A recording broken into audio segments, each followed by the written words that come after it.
हाँ तो संपूर्ण गीत संगीत श्रोता के हम गायक संतोष कान के तरफ से नमस्कार बा। और नेपाल के बर्दीवास में 6 वर्ष के बच्ची गुलाबशाह खातून के हत्या कल गेल और गुलाबशाह खातून के श्रद्धांजलि स्वरूप हत्यारा अरुण शाह के सजाए खातिर इस संदेश रउआ सबके बीच में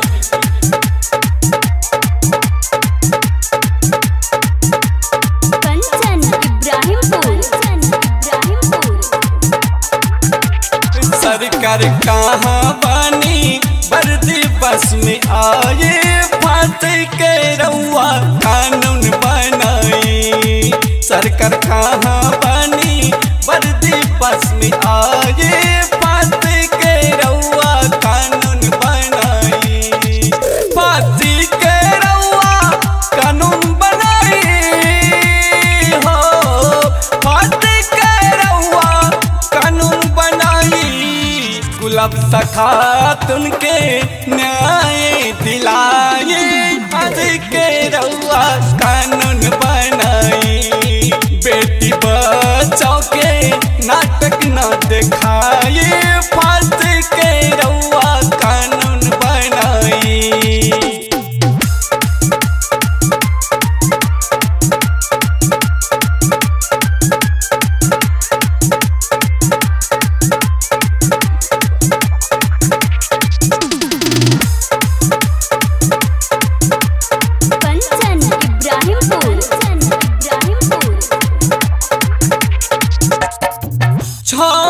बरस के रहे गैलस दुकान हो, साला अरुण मारा बन ले जान हो, ले जान हो।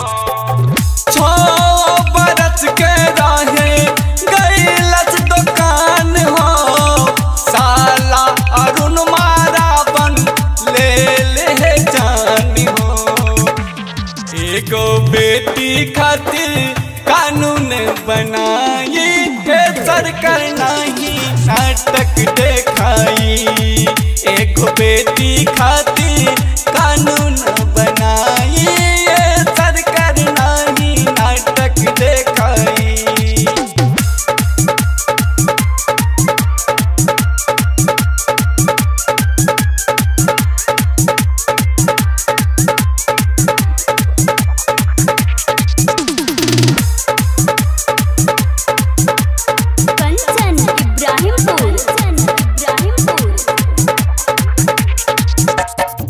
बर्दीवास के जनता मिलके कैलक विरोध हो, नेपाल के प्रशासन कैसन बरसैलक तोप हो।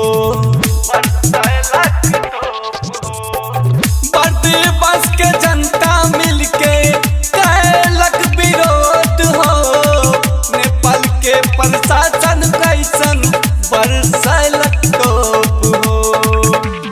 अर्जुन ने पौने के शहीद बनाई नेपाल सरकार कानून बनाई। अर्जुन ने पौने के शहीद बनाई नेपाल सरकार कानून बनाई।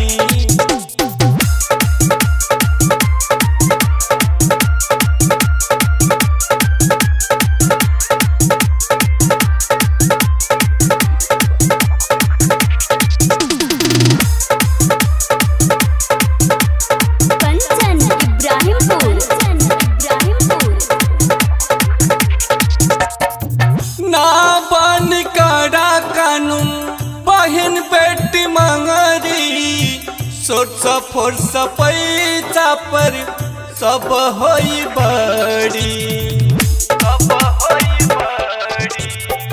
ना बन कड़ा कानून बहन बेटी मंगरी फोर्स पैसा पर सब होई बड़ी। एगो बेटी खातिर फांसी सुनाई नेपाल सरकार कानून बनाई। एगो बेटी खातिर फांसी सुनाई नेपाल सरकार कानून बनाई।